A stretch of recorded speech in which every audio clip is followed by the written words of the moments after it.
warahmatullahi wabarakatuh. Waalaikumsalam warahmatullahi wabarakatuh. Oke, halo teman-teman semua, selamat siang. Kembali lagi di Esama Podcast bersama saya Alia Gria Jayani. Dan juga acara ini didukung oleh Bank Jateng sebagai sponsorship di Esama Podcast. Nah, teman-teman, kali ini aku nggak sendirian loh. Tentu aja dong, aku kali ini bakal ditemenin sama seorang wirausahawan yang super duper keren banget. Wah, pasti siapa sih yang nggak mau jadi wirausahawan sukses? Pasti kalian semua pada mau jadi wirausahawan sukses dong ya. Nah, kalau kalian nggak mau ketinggalan terus, ikuti aja terus ini. Stay tune ya. Oke, mungkin kita bisa langsung berbincang-bincang kali ya. Oke, halo selamat siang Bapak. Selamat siang adik. Oke, gimana nih Pak kabarnya? Alhamdulillah sehat walafiat. Alhamdulillah.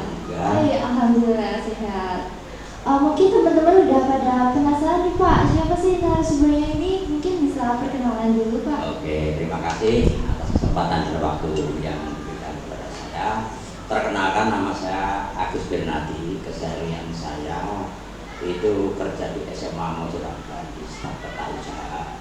Tapi sebelum diangkat jadi PNS, sebetulnya saya sudah merintis wirausaha mulai dari tahun mungkin ya belum lahir.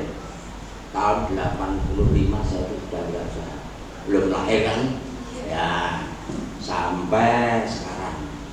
Meskipun bidang yang digeluti dalam bidang wirausaha itu selalu berbeda-beda, tapi dalam 20 terakhir ini saya pribadi baru menemukan jati dirinya bahwa yang cocok dengan usaha saya itu dalam bidang ketahanan pangan, utamanya dalam bidang pemberdayaan jamur kucing maupun jamur tiram maupun jamur kunci.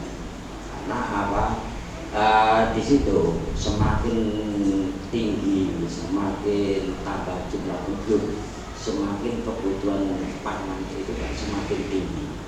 Dan di satu sisi orang cenderung menyepelekan. Dan disitulah kita bisa menjadi suatu peluang usaha yang bagus. Gitu. Kalau boleh tahu, gimana sih Pak ceritanya kok bisa menemukan wirausaha yang cocok gitu dan pas gitu, mungkin bisa share ke teman-teman gitu. Oke, terima kasih. Itu usaha budidaya jamur itu pertama-tama kan saya bukan budidayanya ya, tapi saya membuat medianya. Kemudian media itu saya dijual ke petani, kemudian petani baru budidaya, kemudian hasilnya saya beli kembali, kemudian yang saya jualkan.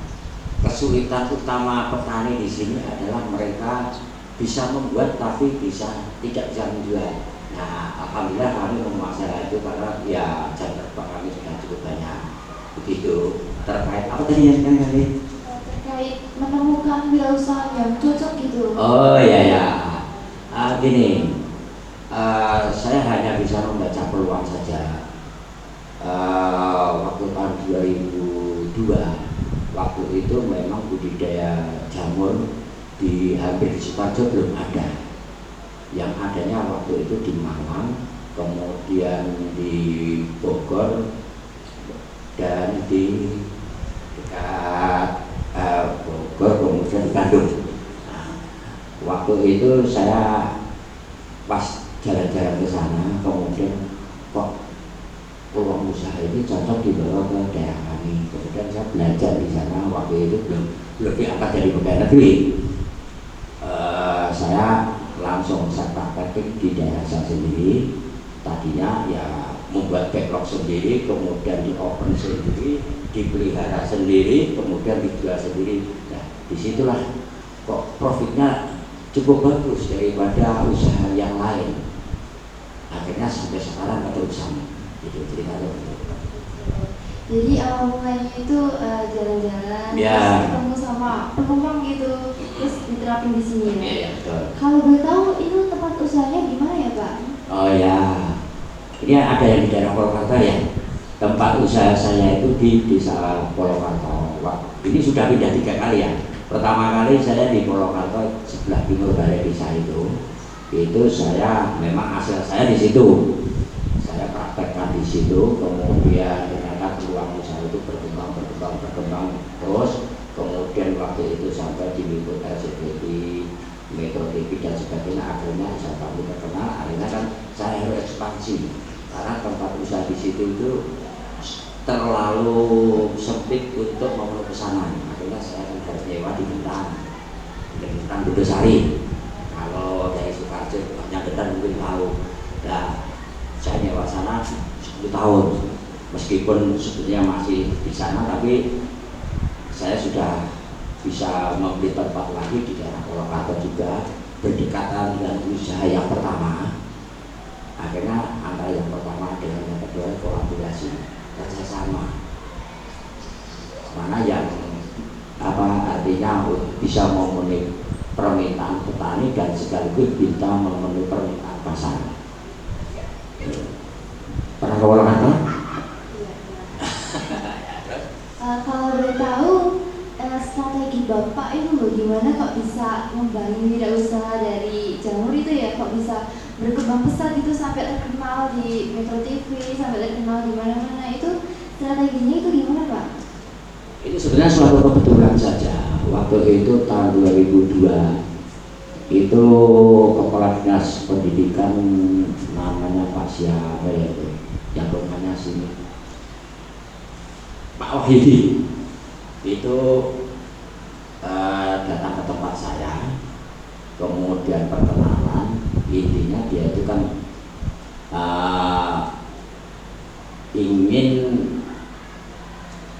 mengembangkan wirausaha untuk dikolaborasikan dengan pemberantasan buta huruf. Artinya waktu itu program Dinas Pendidikan punya program namanya kelompok usaha pemuda produktif. Artinya mereka yang orang buta huruf, orang yang pengangguran, orang yang belum punya pekerjaan itu dididik, kemudian diberi modal usaha, kemudian diharapkan mandiri. Kemudian saya kenal waktu Pak Wahyudi, kemudian Pak Wahyudi datang ke saya, kemudian habis itu ngomong, akhirnya Pak Wahyudi punya ide, aja deh kita adakan kepelatihan. Akhirnya kami mengadakan pelatihan setiap pemuda, setiap desa itu diambil 10 orang, dikalikan seluruh desa Kabupaten Surakarta sejumlah 362 waktu itu. Berarti jumlahnya 3.600 orang. Itu kami bagi menjadi sekitar 3 session. Jadi gantian-gantian, 3 hari gantian. Ada situ pemuda itu tidak diberikan modal usaha berupa uang transport, tapi diberikan modal usaha berupa log. Nah, setelah log suruh memelihara sendiri di rumah dengan ilmu yang saya berikan waktu kepelatihan itu, dan akhirnya yang pemuda-pemuda itu bisa menikmati hasil, kemudian dijual saya kok profitnya lumayan. Akhirnya kan mereka pesan sendiri-sendiri gitu, dan akhirnya kemudian entah apa ya ceritanya saya nggak tahu. Tahu-tahu kan wartawan Metro TV waktu itu berikut lah. Akhirnya waktu itu jadi lumayan lah. Akhirnya menjadi sosialisasi yang tidak bayar melalui mass media tersebut. Tapi sekarang sudah banyak, karena mereka kan bagi saya kan ilmu itu kalau diberikan itu tidak akan pernah habis. Berikan 1 M akan bermanfaat bagi orang lain. Prinsip saya gitu. Jadi akhirnya kan Purwokerto sekarang menjadi sentral budidaya jamur. Gitu. Ya, jadi karena memberikan ilmu kepada orang lain gitu ya. Jadi mendapat balasan gitu ya dari ya, amin. Kalau boleh tahu, pasti di balik itu pasti juga ada semisal kayak rintangan atau tantangan yang dihadapi gitu ya Pak. Mungkin rintangan yang dihadapi itu apa aja Pak? Dan juga bagaimana cara menyelesaikan rintangan itu di dalam dunia kewirausahaan Pak?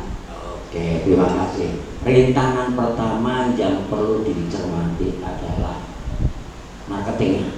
Kalau membuat produk di mana-mana semua gampang membuat produk, tapi marketingnya yang susah. Ya, sebelum produk saya itu berkembang banyak, saya marketing dulu. penetrasi pasar kemanapun di Jawa maupun di luar Jawa. Pada saat saya ambil cuti penetrasi ke Bali, ke Bandung, ke Bogor dan sebagainya, kita mau perkara produk pertama itu. Yang kedua melalui marketplace, bisa juga melalui Shopee, Tokopedia dan sebagainya. Facebook itu sangat membantu kita. Nah, setelah marketplace terkuasai, marketingnya sudah terkuasai, kita baru meluncur produk. Strateginya seperti itu. Jangan membuat produk dulu, marketingnya nggak dikuasai, belum nikah namanya. Nah, akhirnya kan saya sudah menguasai marketnya, baru petani yang mengambil backlog ke saya ambil lagi, kemudian saya jual kembali. Ya, terus tantangan pertama. Terus tantangan kedua, yang saat ini kan keterkaitan bahan baku, karena bahan baku membuat backlog itu kan berasal dari serbuk kayu. Yang paling bagus serbuk kayu simon. Namun akhir-akhir ini kan permintaan serbuk kayu meningkat karena produksi backlog semakin banyak, sedangkan persediaan bahan bakunya rendah, semakin menurun. Akhirnya kami harus putar otak untuk mensiasati bagaimana caranya produk berjalan dengan menekan kos rendah-rendahnya. Pertama, saya membuat mesin giling sendiri.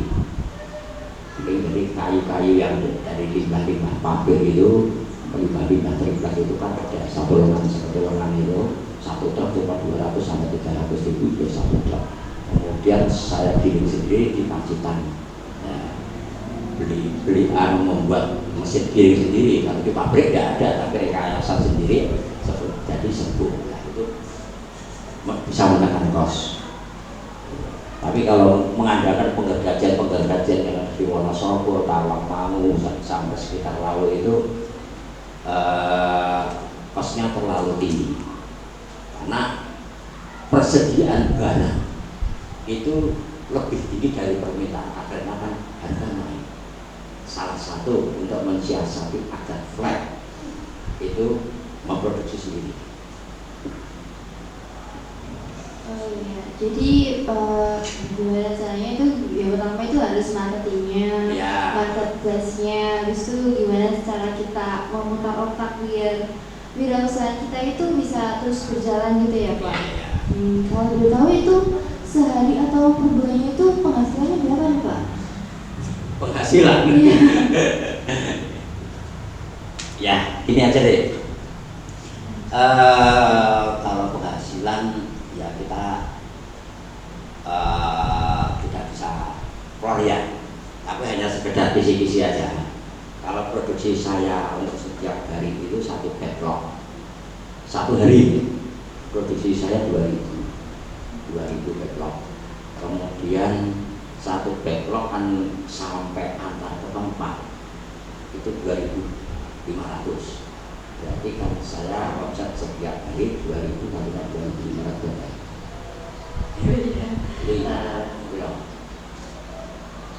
Yo 500.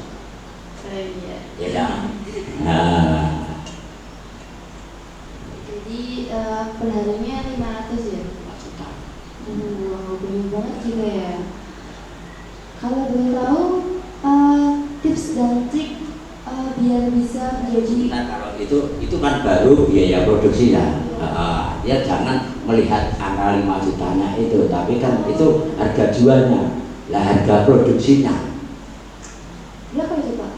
Ya kurang lebih 80 sampai 75% dari biaya produksi. Artinya itu ya 2.000 bisa jual 2.500. Namanya kuantiti dari yang 500. Kemudian resikonya kita sudah harus memperhitungkan resikonya. Resiko 50 rupiah atau 100. Taruhlah resiko 400 per hari. Terus itu dari segi produk, kemudian dari segi marketing hasil petani yang ya hasil panenannya juga ada. Intinya kalau memang seorang wirausaha itu dituntut untuk keberanian dalam mengambil keputusan. keberanian dalam mengambil keputusan. Kalau memang dianalisa masuk, ya sudah, kita tabrak. Jangan pernah coba-coba, tapi memang harus diseriusi. Kalau itu memang masuk, perhitungan masuk, menjadi mata pencaharian. Bahkan sedikit saya cerita ya deh. Tahun 2002, tahun 91, saya itu sudah diangkat PNS di Antabua, Timur Timur. Tapi saya mengambil keputusan untuk mengundurkan diri, nggak saya nyambung. Karena waktu itu tahun 91 itu saya punya wirausaha lain sebelum jamur yang kalau di total itu profit orientalnya lebih tinggi daripada jadi PNS. Tapi nuwun sewu waktu itu, tapi kan sekarang PNS ya sudah ada penghasilan lain. Dan saya pun ya tidak nyangka kok jadi PNS ini, tidak nyangka. Bukan apa ya, di luar pemikiran saya, di luar kehendak saya, memang itu memang takdir saya jadi PNS. Bahkan tidak apa-apa ya berkali Pak Wahyudi itu, karena saya waktu itu setelah mengadakan pelatihan kemudian direkrut menjadi narasumber, kemudian direkrut menjadi FDI, kemudian menjadi ini, akhirnya kan honorer tahun-tahun jadi SKPNS. Iya memang takdirnya gitu aja. Kan tadi Bapak bilang kita harus berani mengambil keputusan ya Pak.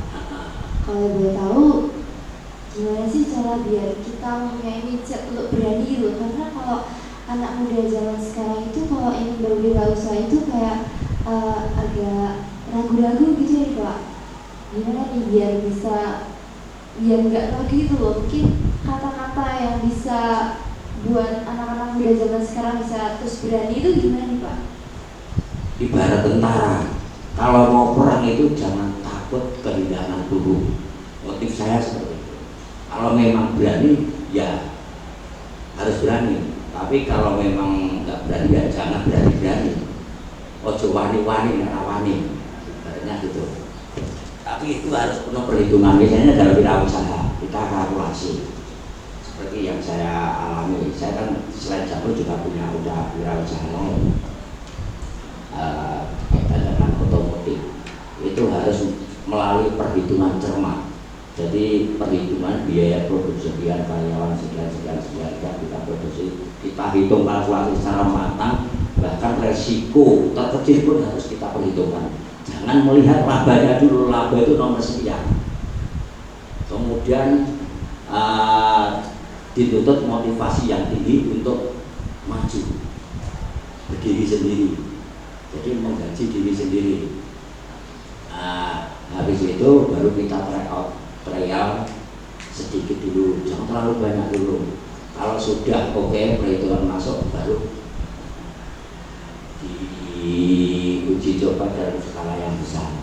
Contohnya gini, petani saya ya, waktu itu komunikasi sama saya gini itu saya hitung kalau tidak banyak, saya tidak muluk-muluk lah. Keuntungannya kira-kira kalau modal 10 juta ya jadi kira-kira 12 juta sampai 13 juta dalam 6 bulan. Saelek-elek iki nek ngene jamur iki modal ora bakalan hilang. Jangan dikasih butuh. Ya kok di teman saya itu katanya bisa keuntungan 100 sampai 200%. Yaitu kan yang kita asumsikan yang terburuk dulu, jaya terbaik dulu. Yang terburuk dulu, misalnya jamur kuping itu asumsinya satu backlog itu bisa menghasilkan setengah kilo berarti kan setengah kilo jamur itu harganya 1 kilonya 10.000 paling rendah. Kita buat yang paling rendah, berarti kalau setengah kilo kan 5.000, harga backlog 2.500. Artinya kalau marginnya kan sudah 100%. Nah, kemudian untuk menggaji diri sendiri itu misalnya kita ambil yang 1.000, berarti kan harus keuntungannya 1.500. Artinya kita kerja tapi gaji diri sendiri. Nah, akhirnya setelah diuji coba dia nyoba 500 dulu, kemudian untung 5 tambah lagi bahkan ini sudah mencapai 60.000. Sari sana ada itu Pawang Sari. Ada lagi? Oh ya, kalau tahu kan Bapak berwirausaha memproduksi jamu ya. Makanya tadi sebelumnya juga berwirausaha yang lain ya. Kalau boleh tahu sebelum berwirausaha jamu itu wirausaha yang lainnya itu? Oh iya, makasih. Ini sedikit melebar, saya cerita lebih banyak ya. Saya itu kan berasal dari golongan ekonomi lemah. Orang tuanya saya itu juga hanya sekedar kepala sekolah SD, temannya Pak Guru, Pak Khairul Anwar. Itu temannya. Waktu itu kan anak 4 pengen kuliah semua. Akhirnya kan waktu itu saya berkesimpulan tidak mungkin, orang tua tidak mungkin bisa membiayai. Akhirnya saya kan merantau ke Kalimantan. Apapun saya kerjakan asal halal, dari main dari tukang batu dan sebagainya. Kemudian orang tua saya nggak nyangka kalau waktu itu bisa kuliah, itu nggak nyangka. Tapi akhirnya alhamdulillah saya lulus di Kalimantan. Setelah lulus di Kalimantan, di sana entrepreneur saya sudah mulai berkembang. Kira-kira apa yang bisa menghasilkan uang di sana? Ternyata di lingkungan sekitar saya, di sekitar lingkungan kita sebetulnya banyak untuk dijadikan modal dengan usaha-usaha banyak sekali. Cuma kita niatnya saja membuka wawasan saja yang kira-kira belum bisa dan tidak berani mencoba. Waktu itu saya di Kalimantan memanfaatkan sana kan sabut kelapa banyak. Sabut kelapa itu hampir tidak terbuang. Kemudian saya kumpulkan, kemudian saya kirim menjadi kokopit. Kemudian saya jual lagi ke briket, jadi bahan baku briket. Nah akhirnya seperti itu terus. Bahkan saya sudah kuliah, saya sambil kerja diri sendiri. Terus habis itu lulus ke Kalimantan, saya yang Bali. Waktu Kalimantan saya itu lulus SMA seperti adik itu juga nggak tahu tujuannya kemana, juga nggak tahu. Pokoknya merantau Kalimantan juga belum pernah tahu. Pokoknya cong Kalimantan dan di Jero ngerti pokoknya diterke ibu nang bandara ibu sampai nangis, anakku teko Kalimantan ora. Terus kabarnya piye ya ngerti, waktu semuanya belum ada HP. Jadi saya diantarkan ke bandara, orang tua yang nangis. Setengah bulan baru kirim surat itu baru nyampe. Nah, ternyata saya bisa survive di sana, bahkan masalah bahasa sana. Terus kemudian saya kerja di sana, terus kan bahkan saya bisa istilahnya nabung lah sedikit-sedikit. Bahkan di sana saya juga di Kalimantan sudah punya tanah yang sedang 1 hektar lebih lah di sana, meskipun sudah 25 tahun tidak saya tengok. Kemudian saya waktu muda kan corone ya apa ya, konsep diri belum terbentuk, akhirnya saya pulang ke Jawa, kemudian ke Bali. Yang Bali belum. Nah, ya seperti itu lagi, saya kan sering suka berpetualang. Yang Bali juga belum pernah tahu, pengen yang Bali gitu aja. Akhirnya saya konsep saya kan, prinsip saya pokoknya kerja apapun asal jujur, Allah tidak akan tidur. Rezeki tidak akan pernah tertukar pada syukur selama kita berusaha. Prinsip saya seperti itu. Artinya ya dimulai dari apapun, jualan Coca-Cola, jualan apa-apa, saya lakoni. Akhirnya saya bisa survive, bisa hidup. Kemudian saya kerja di proyek, dipercaya dari Cantik Tukang Batu sampai pelaksana dipercaya. Kemudian hari Sabtu saya minggu itu saya manfaatkan untuk wirausaha berbeda Coca-Cola sama ginseng sama pokoknya minuman segar di Pantai Kuta itu. Strategi saya, apa yang saya jual harus sesuai dengan di negara asal. Misalnya Coca-Cola di sini di Amerika harganya $1, saya harus menjualnya di sini $1. Kalau saya dalam bentuk rupiah, mereka kaget kok banyak banget, very expensive, teman-teman. Nah, kalau di bentuk dalam dolar, dia kan nggak kaget. Oh, kode negara aku $1, $2 sen. Dikonversi konversi rupiah ngitungnya kok ya, makanya strategi seperti itu.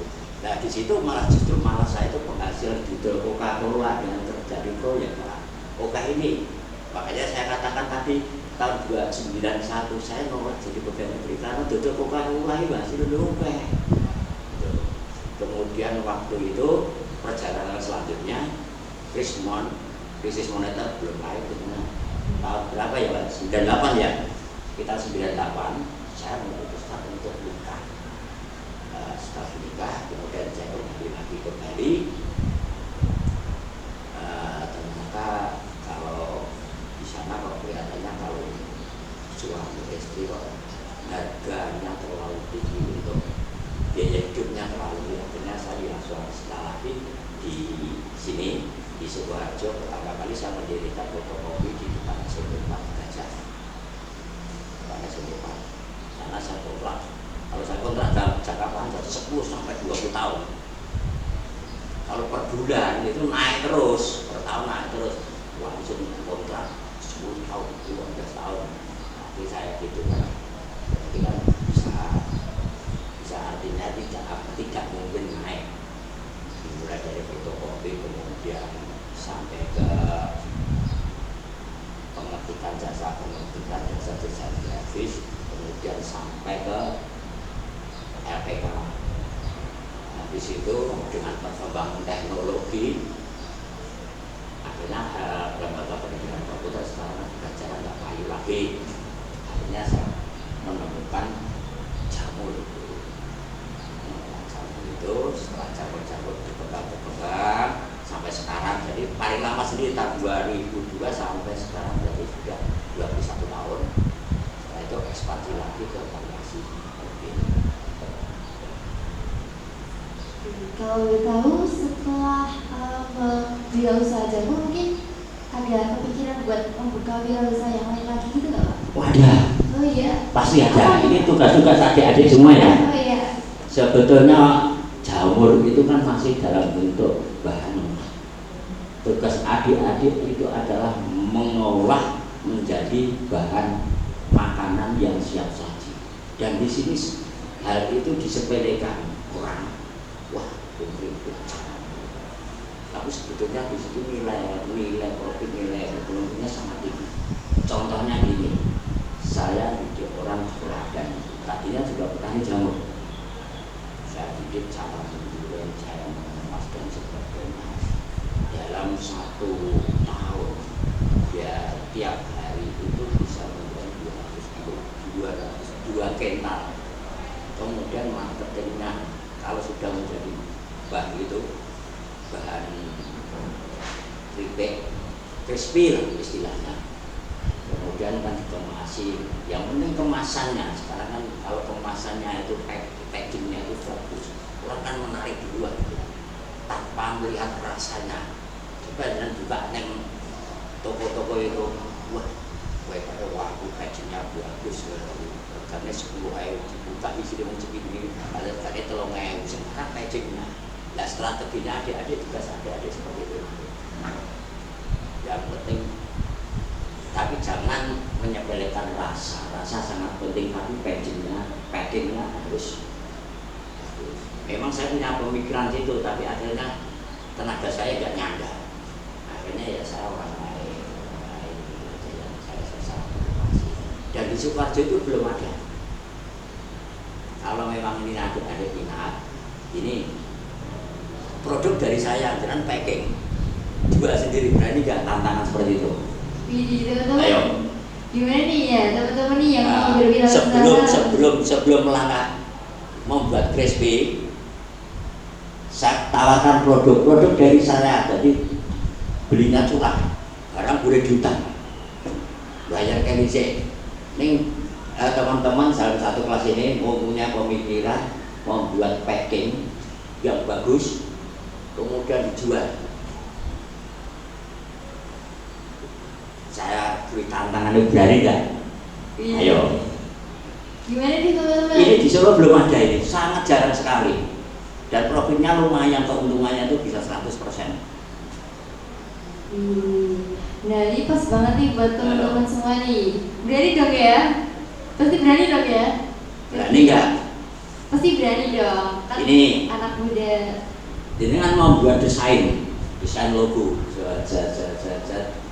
yang anak-anak muda kan punya bakat kreatif dan inovatif. Dia kira-kira lebih menarik nanti dibijikan di saya evaluasi sama Pak Guru. Kurang apa gitu.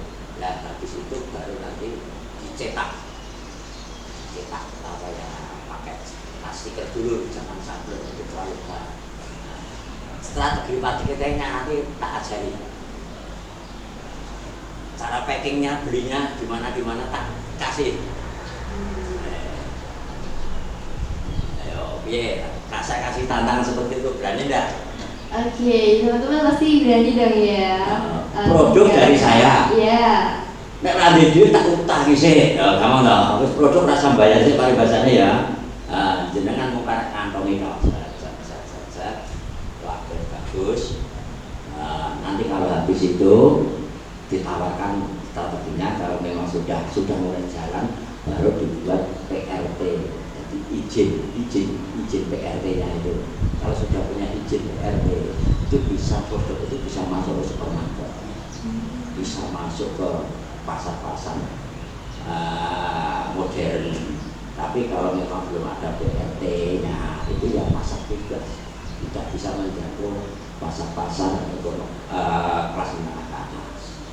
Seperti yang saya katakan di Klaten itu bisa menggoreng crispy itu dalam jumlah 200 kilo, karyawannya 13. Produknya itu dibeli oleh perusahaan yang di Cikarang, Jakarta.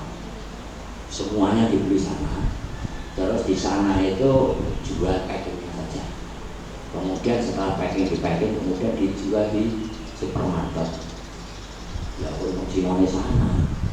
Tapi teman saya itu karena ya tidak mau ribut, urusan ini mogah, urusan birokrasi mogah. Katanya dia potong yang penting gini. Ini saya motivasi, tapi dia tidak sudah jangan mogah lah, gini aja. Ini tugas dengan semua. Oke, mungkin buat teman-teman yang di rumah juga bisa nih ya Pak. Bisa. Iya, yang mau berwirausaha tinggal membuat packing ya, nanti bisa dihubungi Bapak Agus. Nah, nanti bisa buat modal usaha, buat mungkin ini juga kesempatan penting loh teman-teman yang berminat ya. Oke. Itu ini ilustrasinya ya. Satu packing itu kan sekitar 250 ton. Kalau diizin oleh kalau di sekitar Solo Raya itu kayaknya mereka cenderungnya mereka, tapi kalau di Jogja ke arah objek-objek wisata itu harga satu itu 15 sampai 20 ribu. Isinya rasa paling nggak nyampe 1 ton, nggak nyampe ya paling 1,5 ton lah. Kalau kan packingnya itu kan pakai plastik yang tebal bagus, jadi ya selain ada packingnya itu dimasukin malam juga campuran. Jadi nanti padahal harga produksinya nggak seperti Semangat itu, jadi keuntungannya cukup, profitnya cukup lumayan sebetulnya. Ya memang kalau dirasa itu keberanian untuk memulai, tapi kalau sudah memulai itu jalan tinggal landing aja. Pertama itu yang paling angel ini memulai usaha. Tapi kalau sudah mulai gampang. Ada lagi? Oh iya, gimana sih Pak biar kita itu kalau mau mulai itu kan kita mulai berwirausaha gitu ya. Tapi kadang di tengah-tengah itu kadang kita mendapatkan banyak rintangan, cobaan gitu. Jadi kita kan kadang berwirausaha itu kadang berada di bawah, kadang berada di atas ya. Nah, gimana biar tetap semangat gitu loh, biar bisa tetap semangat maju gitu. Ibarat roda itu tidak selamanya di atas, tapi mengalami di bawah. Kita harus siap mental. Kemudian strategi utama itu harus menjaga pola hidup kita itu jangan konsumtif, tapi produktif. Produktif artinya ya pinter-pinter mengatur. Wah, pada saat di atas pola hidup berubah drastis. tapi pada saat di bawah semua aset dijual, itu banyak yang terjadi seperti itu. Jadi harus memanage dari segi manajemennya harus matang. Jadi uangnya di atas ya banyak duit ya harus rapat-rapat. Kalau perlu belikan aset itu tidak akan pernah turun harganya. Seperti saya ya, kira-kira aset masuk di semua ini ada aset, wah kurang golek utangan. Ini 5 tahun ke depan dijual sudah harganya naik. Kalau strategi saya seperti itu. Kalau strategi ke anak saya lain lagi, itu pakai emas. Biro ya ngerti urusannya anak saya kan juga mainnya seperti itu, tapi dia mainnya di marketplace, Shopee, kemudian di Tokopedia, tapi tidak hanya campur dong, tapi produk apa yang kira-kira bisa dijual biar reseller. Jadi di rumah nggak punya produk, kadang-kadang ambilkan sana kirim sisa yang sekarang. Nah, ini kan anak-anak muda yang bisanya seperti itu. Nah, wong tua-tua ini kesurannya ya. Jadi tugas-tugas penjenengan semua ya. Reseller seperti contoh saya sederhana saja ini, masih ada waktunya ya? Masih. 1 bulan yang lalu saya beli TV merek Cocoa. Itu TV saya kan rusak ke toko yang digital harganya sekitar 3.600.000, toko sana harganya 3.900.000. Yang setiap toko harganya berbeda-beda dengan barang yang sama. Kemudian jatuh iseng-iseng bulanan HP di Facebook itu. Saya browsing merek Cocoa dengan spesifikasi sama 40.000. Kok harganya cuma 2.600.000? Kok selisihnya 1 juta? Banyak banget ini. Terus kemudian saya browsing lagi ke marketing Cina itu Alibaba ya. Nah, Alibaba apa itu? Ternyata di situ isinya anak-anak muda yang impor barang sana. Nah, kemudian saya lakukan itu, saya komunikasi dengan resellernya yang di Kartosuro, masih anak SMA kelas 3, tapi barangnya satu ini tuh penuh TV semua di rumah Kartosuro. Dek, kowe ra di toko iso dodol ngene iki kowe kok impor dhewe. Buatan Pak kula niku reseller. Jadi kula mendhet saking importer Brito. Kula mendhet terus mengke kula dele. Lah niki marketing pripun niku dijawab wong kula niku sedina saged adol paling ini 10-20 TV. Jadi saya malah dipercaya. Jadi malah dia itu malah jadi konglomerat dagang. Anak SMA ini sudah lulus. Jadi kan ternyata setelah di Alibaba itu importer daging produk Cocoa TV itu di sana cuma 550.000 1 unit, tapi belinya kan harus paling tidak 500 unit. Yang punya kan orang yang punya duit beli. Kemudian memanfaatkan anak-anak muda itu menjadi reseller, menjual kembali. Yang penting importernya dapat betul, kode harus di bawah toko. Selisih 1 juta. Barangnya podo, mereka podo, garansinya sama. Coba buka di marketplace itu, di Facebook banyak seperti itu. Jadi kadang-kadang seperti itu. Jadi tugas-tugas penjenengan semua anak-anak yang muda ini, yang kira-kira masih berwawasan itu yang masih tinggi tugas. Jadi waktu saya ingat waktu kuliah dulu ada mata kuliah kewirausahaan, dosen saya itu berkata, Anda saya didik di sini itu bukan menjadi pegawai negeri, bukan menjadi pegawai, bukan menjadi Anda saya didik di sini harus menjadi seorang wirausahawan, menciptakan lapangan kerja. Waktu itu ada memang sampai sekarang mungkin ada ya mata kuliah kewirausahaan itu masih ada. Kalau di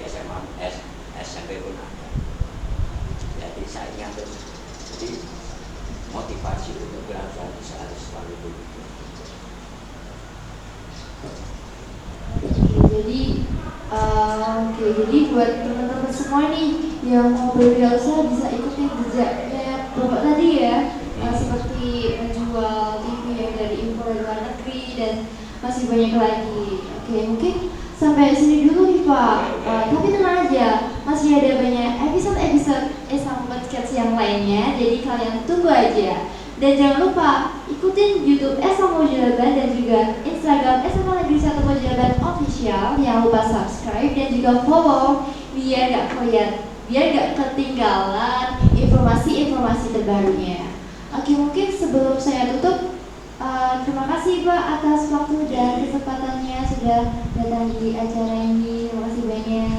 Dan buat teman-teman semua yang ada kritik atau saran bisa banget buat DM di Instagram SMA Negeri 1 Mojaraban. Oke, cukup sekian. Saya Alia Gria Jayani, pamit undur diri. Terima kasih. Wassalamualaikum warahmatullahi wabarakatuh.